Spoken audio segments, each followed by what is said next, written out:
بسم الله الرحمن الرحيم ಪರಮ ದಯಾಮಯನು ಕರುಣಾನಿಧಿಯೂ ಆಗಿರುವ ಅಲ್ಲಾಹುವಿನ ನಾಮದಿಂದ.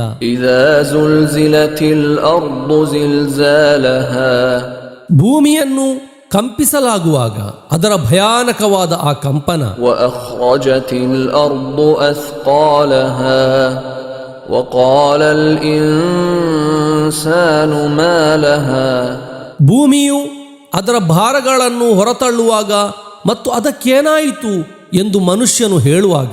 يومئذ تحدث أخبارها ಆ ದಿನದಂದು ಅದು ಅಂದರೆ ಭೂಮಿಯು ತನ್ನ ವೃತ್ತಾಂತಗಳನ್ನು ತಿಳಿಸಿಕೊಡುವುದು. بأن ربك أوحى لها ತಮ್ಮ ರಬ್ ಅಂದರೆ ತಮ್ಮ ಪರಿಪಾಲಕ ಅದಕ್ಕೆ ಸಂದೇಶ ನೀಡಿದ ನಿಮಿತ್ತ.